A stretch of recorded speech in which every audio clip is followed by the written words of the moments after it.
So we're going to find out how to compute probabilities with normal distributions. And we're going to call that calculations with normally distributed data. Like that.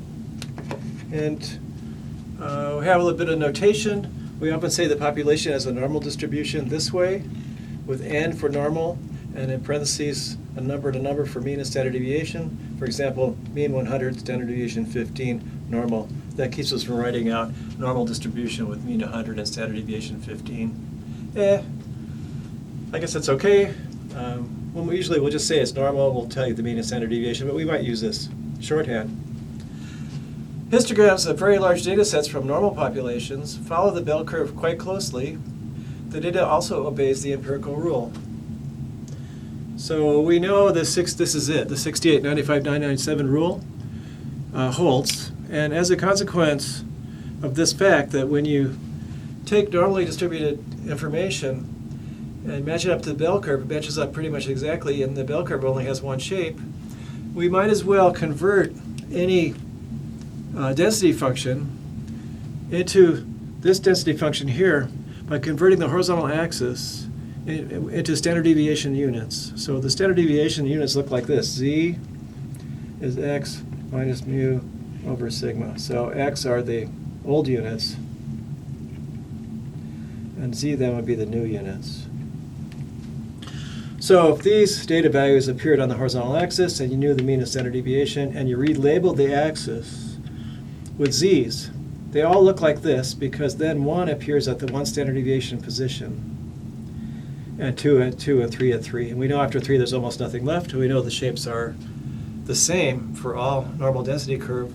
Once you've rescaled that horizontal axis to be standard deviations, they all look like this, and they all have the same 68% showing up here and 95% showing up there and 99.7 here.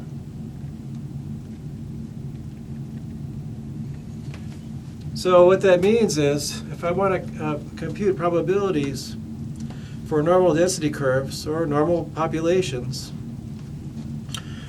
all I really need to do is convert my question into questions about the standard normal distribution. And then I just need information that allows me to compute probabilities for the standard normal.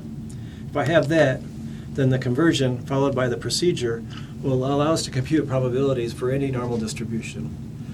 So that makes it a lot easier to do than you might think, because if you're going to use tables, you just need one set of tables.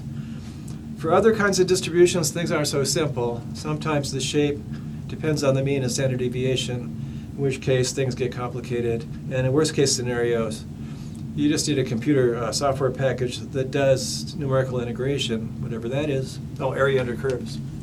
For sort of arbitrary sets, so you can compute probabilities, because you don't just have one shape going along with other kinds of distributions. But with normal, it's one shape. With uniform, it's one shape. But overall, for most distributions, it's not really one shape, and so you'll find yourself needing a table or a calculator for every shape that comes out in that distribution. And sometimes the shape depends on the sample size or the mean and standard deviation. And so once you've got the information together, you might have to go through pages and pages of values to find the ones you need. But here in the normal distribution, there's just one table. And so we'll see how that works any minute now.